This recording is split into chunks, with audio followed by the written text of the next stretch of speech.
Okay. Kung magdamgo kang magsigipili sa mga sinina sa ukay-ukay, magsigi ka lang og panghulam og kwarta sa imong mga higala ug magsigi ka lang og ilis ug uyab. Ukulele kung madungog ang iyang tugtog, magmanaogon ka sa bugno sa paghigugma ug bakwit ang imong karibal. Kung dalaga ang magdamgo, ilugan sa iyang daghang maghahalad pagkaswerte. Ugat imong mga ugat sa bukton ang imong madamguhan, makabaton kag kaisog sa imong pagpanguyab. Dili ka bation og kahadlok sa imong kaatbang sa pagpanguyab sa babaeng kanunay magsulob og short pants agurulan. Kung mga ugat maputol og muagas ang dugo, dunay budangat kanimong masulobong balita. Uling kung magsugnod kag uling sa imong damgo, makalikay ka sa daotang mga hitabo. Kung imong gamiton ang uling sa pagdrawing o pagbadlis, abuton kag katapol sa imong trabaho. Ulisi kung imong gamiton, molampos ka sa imong tuyo ug mga tinguha, makaangkon ka sa kadaugan sa paghigugma.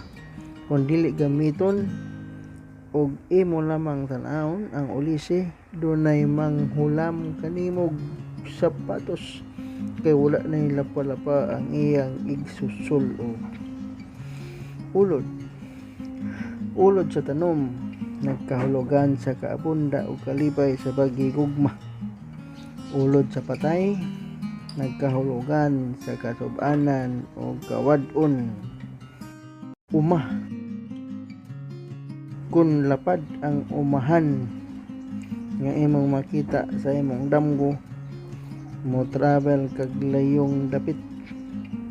Kung umahan nga gitamnan og mga labong nga mga tanom, moabot kanimo ang dagkong kaabunda. Kung byuda ang nagdamgo, daghan kaayo ang manguyab kaniya bisan og milapas na siya sa 60 anyos. Umang dagkong kalangan sa imong gipaabot, dunay magsalig sa imong kinitaan. Ang usa ka dalaga nga magdamgo sa umang, matigulang na lang sa hiktanan og baboy kung kanos siya mamini. Unas layang dahon sa saging, nakahulugan sa kawadon o kaguliyang sa pamilya. Dunay uyab nga dagiton. Kung magdamgo ka sa uban, kini nagahulugan sa suliran o problema, kagul-anan o kapakyasan. Dili mahinayon ang gilaraw nga travel ug dili usab mahinayon ang kasal sa mga kastunon, kay gikawumpang ang mga ihawon untang mga baboy og mahurot sa utang ang mga manok. Ukay ang pagpangukay sa mga butang sa imong damgo, naghulugan sa pagduha-duha, dawaton o dili ba ang nanguyab kanimo. Kung pitsas sa madyong ang salihan nimo ukay, mobalhin kag puyo ngadto sa dapit nga tabukon og dagat. Dunay moabot nga sakit kung magdamgo kang ikaw ang naupaw, mapildi ka sa sugal, bihagon ang imong manok nga igtatari, mahurot og utang ang imong tinda ug nigo na lang ang mahabilin. Talikdan sa uyab kay way kaligo. Kung ang ulitaw nga magdamgo sa babaeng upaw, kupugan sa bakla nga way practice. Usa o dear, kaabunda o kalinaw sa pagpuyo, kalampusan o kadaugan sa natad sa paghigugma. Kung anad kaayo og mupidpid kanimo ang usa, magbaha ang kwarta nga moabot kanimo.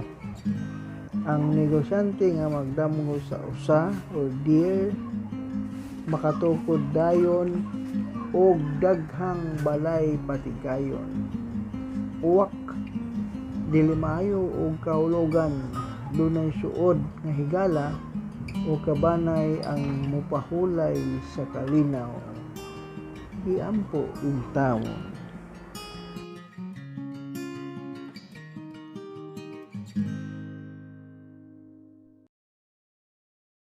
Ungo, kung makita ang iyang kuyaw nga naong dunay balita sa kasubanan, dunay kabanay nga tandugonon ang kinabuhi.